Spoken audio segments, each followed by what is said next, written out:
It is wonderful to see everybody here this morning. I don't feel that I am a worthy follow-up, however, to the words that Granville spoke around the Lord's table this morning, or the songs that were selected by Austin, or the prayer that was offered up, or the scripture that was read. I feel unworthy as a follow-up to those things. This has been such a fine worship service. I do believe it is wafted up to God as a pleasant aroma. And I thank you so much that I get to be among you on this fine Sunday. I shall endeavor, however, to make the best of our time together. We know that it has been a hot week.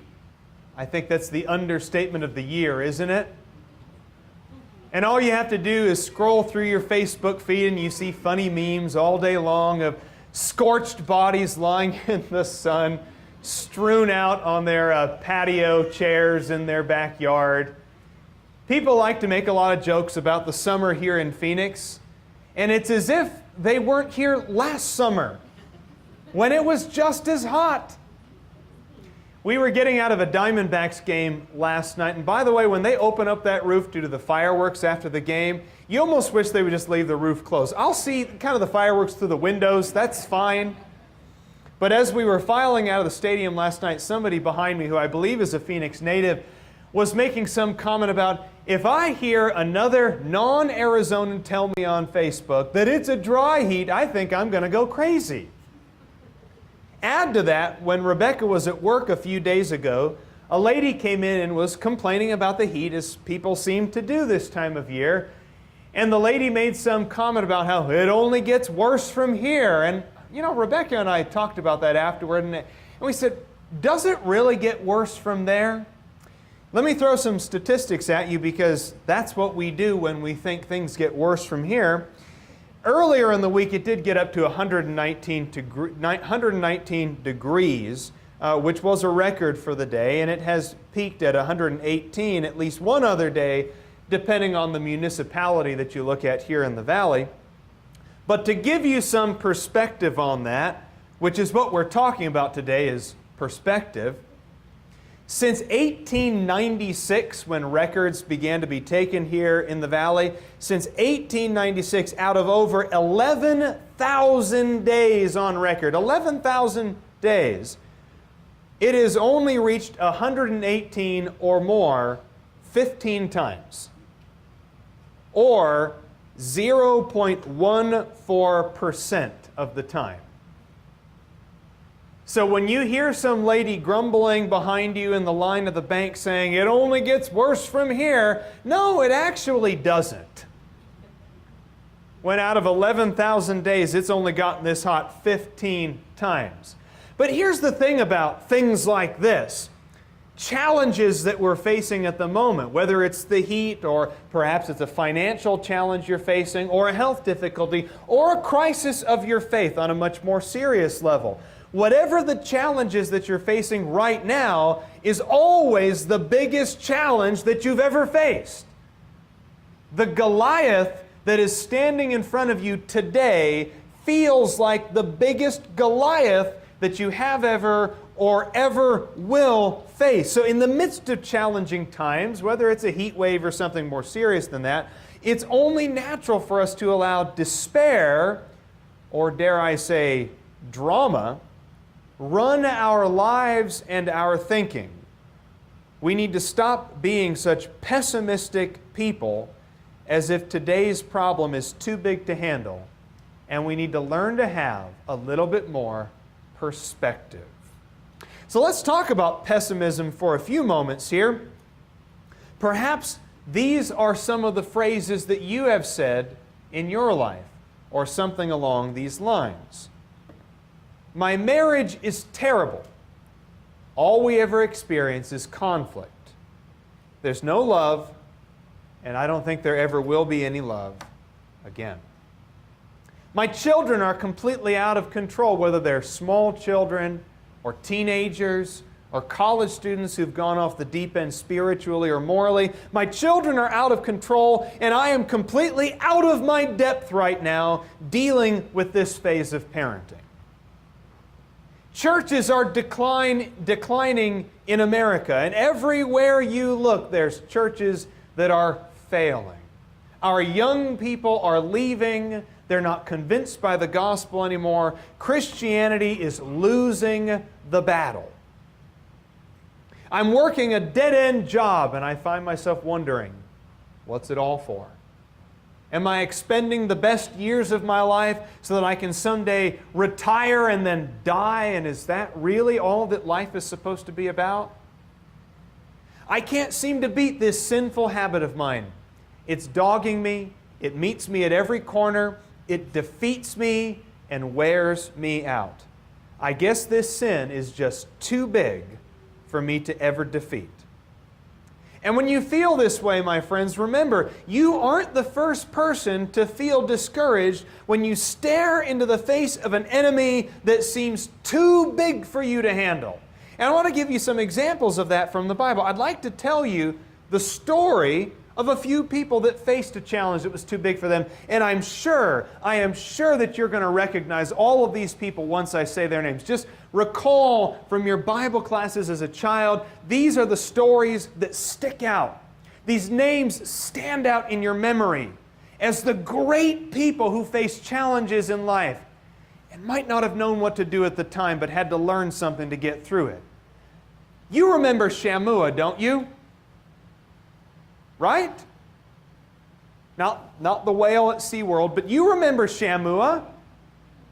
Shaphat, come on. Tell me that you remember Shaphat's story. Come on, you know that one, right? What about Egal? You remember that Bible class when you were a kid where you spent the whole class talking about Egal and the challenge that he faced. Palti! Good old Palti. Had his failures, had to learn a few things in his life. Gadiel had to learn some things too. You remember Gadiel? Okay, Gadi, maybe you see where I'm going with this. Emil. No, that one doesn't ring a bell either. Sether. Come on, you know who Sether was. Nabi?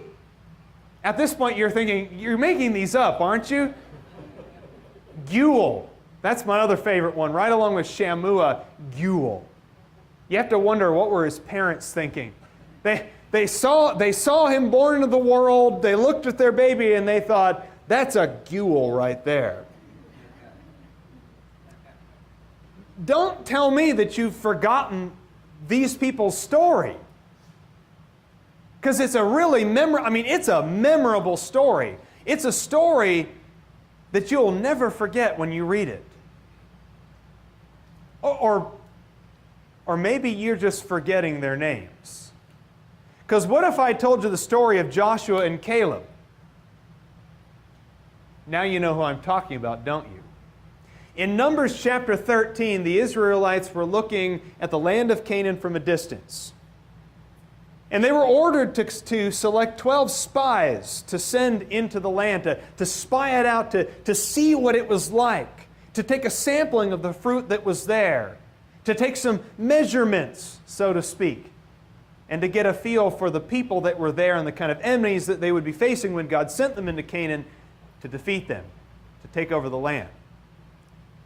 Now, the spies in the middle of this list came back with a bad report. In fact, in Numbers chapter 13, they were very honest when they said, the land is everything God said it would be. It is exactly as it was promised. And there are giants that live there, massive people in walled cities. Now, at that point, they still haven't committed any sin. And here's a practical application I want to point out. Sometimes we get real down on those spies that came back with a bad report. But up to this point, they have not committed a sin. It is okay to be honest about the challenges that you face. It is okay to look at your challenge and say, it's a giant of a challenge. That challenge is massive. If you are facing a life-threatening illness, it is a giant of a challenge. If your marriage is falling apart, it is a huge challenge that you're facing. And it's okay to be the spies coming back with a report that says, yes, it is a beautiful land, it is exactly what God promised, but it is a challenge. And that's okay. It's okay to be honest about the difficulties that lay ahead for you in your life. But to be so overwhelmed by them that you lose your faith in God and you don't even want to go down the path anymore. That's where the problem lies. Let's turn to Numbers 13 and just notice a couple of passages here. A couple of verses as we work our way through the text here. Notice here beginning in verse 30. So Caleb quieted the people before Moses and said, "We should by all means go up and take possession of the land, for we shall surely overcome it." But the men who had gone up with him said, "We're not able to go up against the people, for they are too strong for us." And again, right up until this point, they had not committed any sin. They gave an honest assessment of the land. But once they decided that they couldn't do it, that the challenge was too big for them, that was when the disappointment came in. We are not able to do it. So they gave to the sons of Israel a bad report in verse 32. They gave a bad report of the land that they were sent to spy out. And they said, "The land through which we have gone in spying it out is a land that devours its inhabitants, and all the people whom we saw in it are men of great size. We also saw there the Nephilim, the sons of Anak, who are part of the Nephilim." That's the giants, right? That's another word. We saw giants there. Now, were they really so big? Maybe. Maybe they were 6.5 or 7 feet tall. Okay. There were some relatively tall people there in the land of Canaan. But here's where the real problem comes in. "And we became like grasshoppers in our own sight." So we were like grasshoppers in their sight as well. You see what they did there? They saw giants in the land, and they perceived themselves to be small. They saw giants and perceived themselves to be small. We were like grasshoppers, not in their sight at first. We were like grasshoppers in our own sight. And because we were grasshoppers in our sight, we became grasshoppers in their sight. These are pessimists. And the reason why I brought out the names of the spies that gave a bad report is because we don't remember them. Nobody remembers the pessimist. Nobody. No pessimist gets a monument. No pessimist gets a song. No pessimist has a holiday. Nobody remembers the pessimist. So if you're taking a pessimistic perspective through all of your life, you're taking the wrong perspective. And because you're pessimistic about yourself, guess what? Other people are going to be pessimistic about you as well. When you see yourself as a failure and a grasshopper, and you can't beat your sin, and you can't fix your marriage, and you can't overcome this challenge, guess what? You won't. You won't. You won't. But on a more silly note, one thing about perspective we need to keep in mind is that we forget about things changing from one season of life to the next. Getting back to the weather, and I know I'm talking about the weather a lot because it's all on our minds, isn't it? But getting back to this idea of the weather, you know, every December or January or February, I see it on Facebook all over the place, where we gloat about how nice the weather is, and we poke fun at everybody else out there, and we see pictures of people shoveling snow out of their driveways, and we poke fun at them. We gloat at it, says, I'm looking at palm trees in my backyard, and I've got my legs up in the sun and just getting a little vitamin D down here in Phoenix, and look at all you suckers out there building snowmen. Isn't it funny, though? Every year we do that, don't we? I've got my family up in Oregon, and it's really hard not to poke fun at them because it's perpetual night in the winter there. Dark and gray, dreary and drizzly and wet and cold, and your shoes are always wet, and your shoulders are always wet from the rain collecting in your jacket. That's why I'm not ever moving back. And I have it on record now because this is on YouTube. But it's funny, isn't it? We do that every single year. And then 6 months later, all we can do is complain about Phoenix and talk about how much we want to move away. Well, wait a minute. I don't think you get to have it both ways.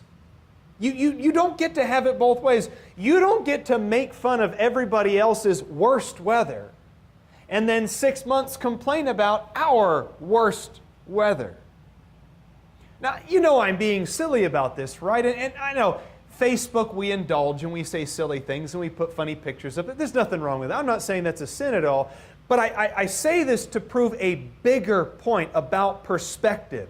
That we have bad times and good times in life, but we are so blind by the time that we're facing right now, we forget all the lessons that we learned 6 months ago.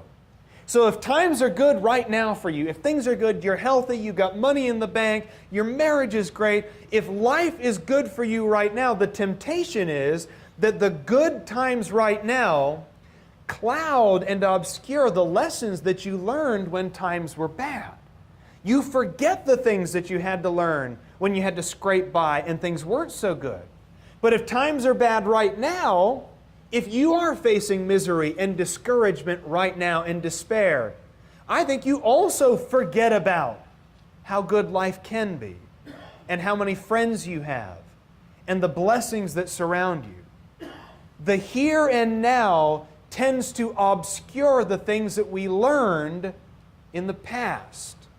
So the past no longer becomes useful to us or educational. I like Psalm 30, by the way. Go to Psalm 30, which was read earlier in our worship service, but I want to take note of a couple of verses here out of that particular psalm. The writer of Psalm 30 had great perspective, and he talks about that perspective here beginning in verse 2. Notice here verse 2, and I'll just want to skip around just to bring a couple things out from Psalm 30 and not spend too much time here. But notice verse 2 where the writer says, O Lord my God, I cried to thee for help, and thou didst heal me. When I was sick, I cried to you, and I trusted you, and I put my life in your hands, and you were there for me. Verses 4 and 5. Sing praise to the Lord, you his godly ones, and give thanks to his holy name, because there are times to be thankful. There are times to have enough perspective, even when you're suffering, to look for things to be thankful for. To say, God, I might not have this thing now. This blessing might not be for me now, whether it's my health or money in the bank or whatever it is, but God, I'm still a blessed person. You can take away things from my life, and I still have things I can be thankful for. Notice verses 6 and 7. Now as for me, I said in my prosperity, I will never be moved. And I love that. And I take that, by the way, I interpret that to be very positive. I said in my prosperity, I will never be moved. When times were good, I said, I will not be shaken. I have faith in my God. I love my God. I trust my God. Whether times are good or times are bad, my faith stays steady right down the center line. And so I said in my prosperity, when I had money in the bank and I was healthy and things were going great, I still will be faithful to God. And I will not abandon God just because things are going well for me right now. But then in verse 7, O Lord, by thy favor thou hast made my mountain to stand strong, that it's hide thy face, I was dismayed. So to thee, O Lord, I called, and the Lord I made supplication. What he's saying is, life wasn't always good. I had times of prosperity, but I also had times of suffering. And guess who was there for both of them? Guess who was the center of my life during both of those kinds of time? Well, it was God. God was the center of my life no matter what. The next point, though, on this is it works both ways, because your good times taught you lessons as much as your bad times did. I think sometimes we kind of have it as a one-way thing, where when times are bad, like it says in James chapter 1, when we face suffering, suffering teaches us patience and perseverance and those sorts of things. Romans chapter 5 says the same thing. And I think we have this idea that bad times teach us things and good times are just there to be enjoyed. And I'm not so sure about that. I think good times have lessons that we need to learn as well. And the lessons from the good times carry through into the times that are not so good.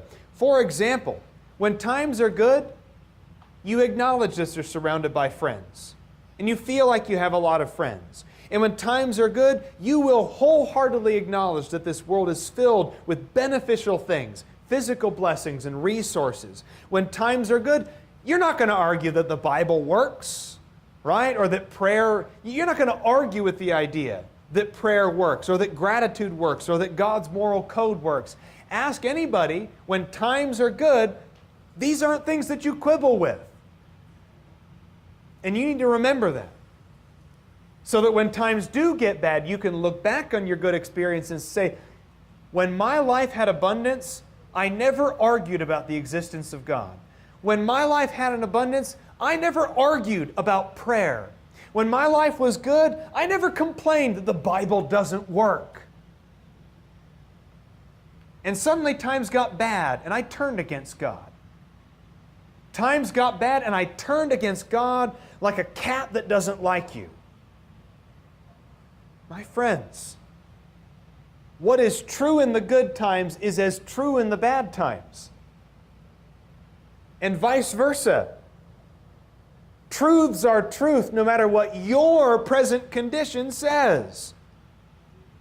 Don't fall into extremes then, whether it's cockiness and self-reliance during good times, or despair and impatience with God during bad times. So I have a few applications before we look at our last point of the lesson. So just a couple of things to think about here by way of practical application. First of all, just like a pleasant Arizona winter, right, a 70-degree January day, makes us forget about the extreme summer in June or July, our abundance and ease can make us forget about things like the value of hard work and perseverance and discipline and patience. Remember what it says in James chapter 1, beginning in verse 22.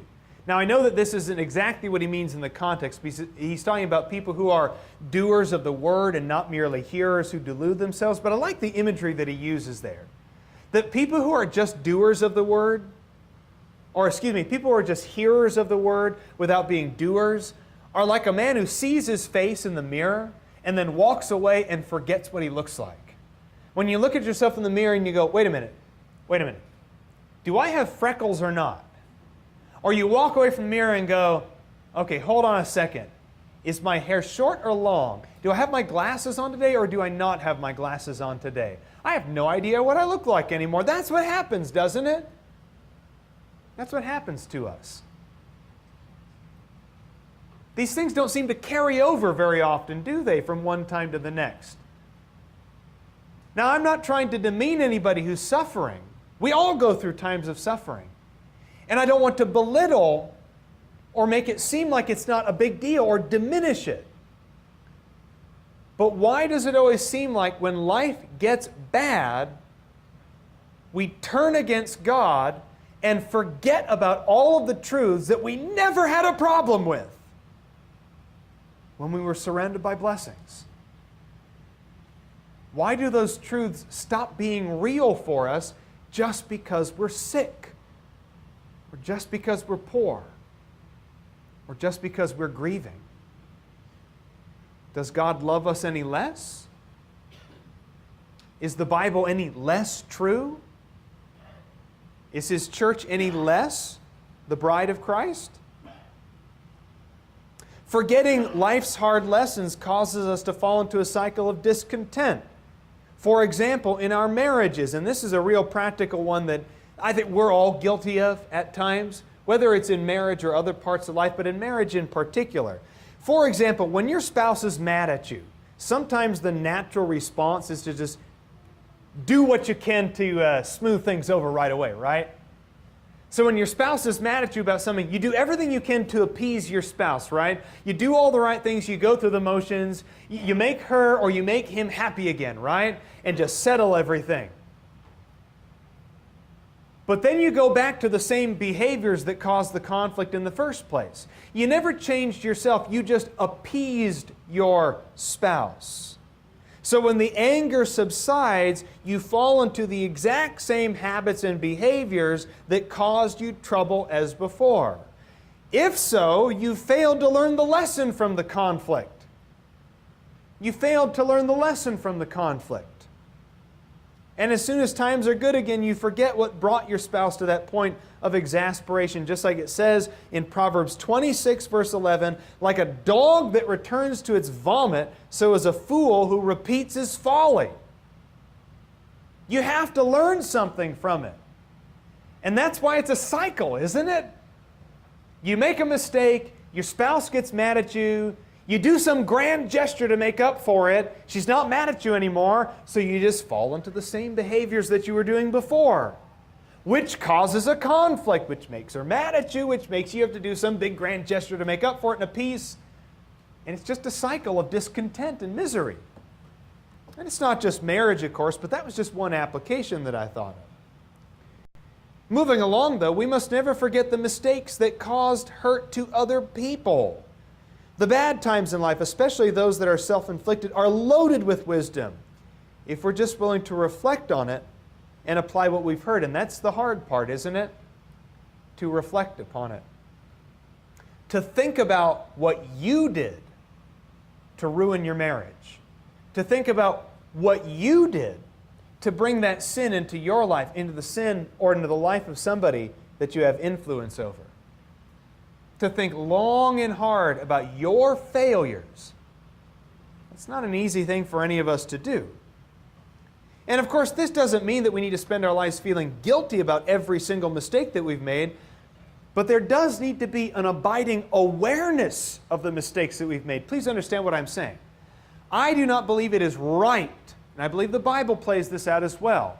It is not right for a Christian to spend his or her life feeling guilty and beating himself up, whipping herself for the mistakes that he or she has made for an entire lifetime, and to always feel guilty about it. I'll never be good enough. I'll never be strong enough. I'll never be faithful enough. I don't deserve this. I don't deserve it. I don't deserve it. And the only way I can feel better is to beat myself up over it. That's not the way of the gospel.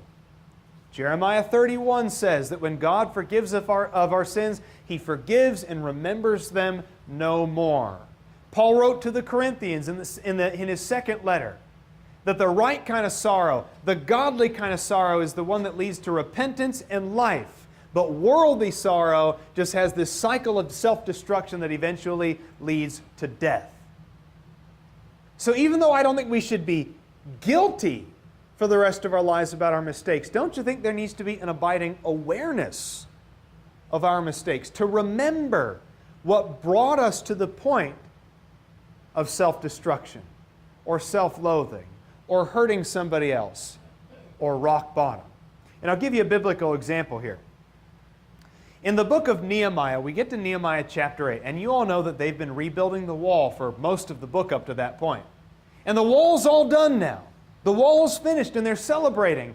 And chapter 8 of Nehemiah is this great celebration. It's a feast. And the priests even tell the people, don't be sad right now. Don't be sorrowful. Be joyful.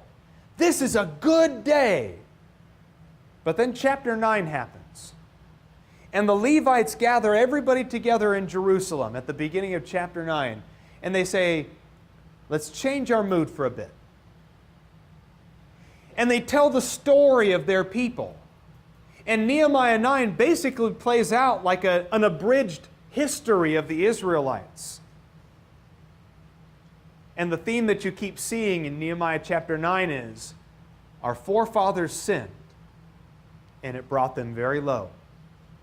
And near the end of their story, they say, and now we have sinned, and it brought us very low.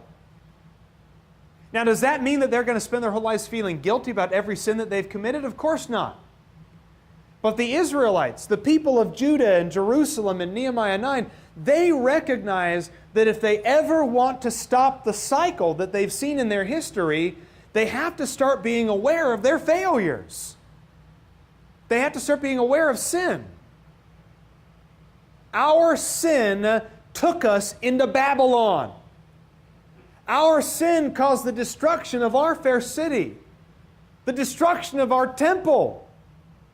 Now we've rebuilt our temple, and we've rebuilt our city, and we've rebuilt its walls and its doors, and this is a joyful time for us. But let's balance the joy with a dose of sobriety and keep in mind the thing that brought us so low, our sin and the sins of our forefathers. We have to be aware of that. We have to be aware of that. Now, the last point I'll make, unless it'll be yours, we need to see life from 30,000 feet up. And I'll use Paul as an example, and we'll have to go through this fairly quickly because we're just about out of time. But in Acts chapter 26, as well as in Acts chapter 22, as the Apostle Paul is recounting his own conversion story, he doesn't seem to have any problem reminding people of the life that he once lived. And it was a life that was opposed to Christ. He freely and honestly admits that before I became a Christian, when I was Saul of Tarsus, I was a persecutor of the church. And I led Christians away to their death. And all I wanted was the destruction of this strange and heretical sect of people called Christians. And that's who I was. Now, does Paul spend the rest of his life feeling guilty? Does he spend the rest of this life feeling like he has to bear the guilt of the sins that he committed? I don't think so. I really don't. Because when you read everything that Paul ever wrote, be it Galatians or Philippians or 1st and 2nd Corinthians, this is a man who has incredible confidence in God, in salvation. This is a man who loves grace. This is a man who lives free from guilt and free from sin and free from the law. He talks about freedom multiple times in Galatians 5, for example, or in Romans chapter 6. He knows he's freed from his sin.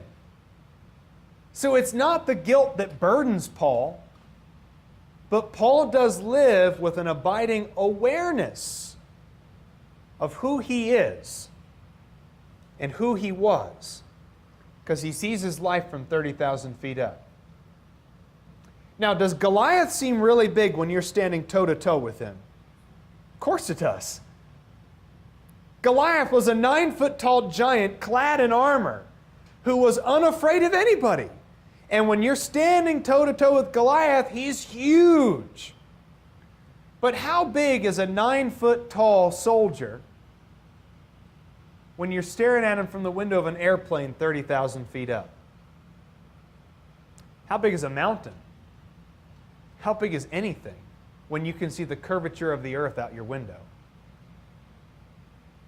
The great thing about Paul was he was able to see the perspective. That's what we're talking about today, right? Perspective. He had enough perspective to see who I was a sinner. But who I was also made me who I am today. The mistakes I made, the sins I committed, the attitudes that I had, they shaped me and they molded me.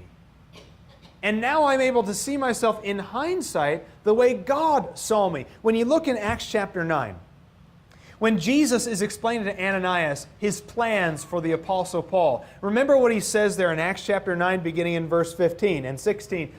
He tells Ananias, I'm going to tell Saul just exactly what I have in store for him and how much he's going to suffer for my name's sake. Because Saul is a chosen instrument of mine. Yes, Saul is a sinner, and Saul is a persecutor of the church, and Saul hates me, the Lord. But I can see Saul from 30,000 feet away. And I can see that he is more, in the long run, what he is in one period of his life, or the here and now. Yes, your challenges are massive. Yes, you're facing suffering and despair and discouragement and giants of problems that seem insurmountable. But take a step back and try to see life the way God sees it. Take the big picture view of your problems as well as your times of abundance and blessing. And see that they are very small indeed compared to the plans that God has for you for eternity. And they are very wonderful plans. But you will never get there if you're not a Christian. And the way to become a Christian is to believe in Jesus Christ with all your heart and to be willing to obey the gospel. You must follow through with that belief. Just like it says in Mark 16, verse 16, he who believes and is baptized shall be saved. And it cannot be put any more simple than that, my friends. So whatever spiritual need you have, I encourage you to please let it be known by coming forward as we stand and sing.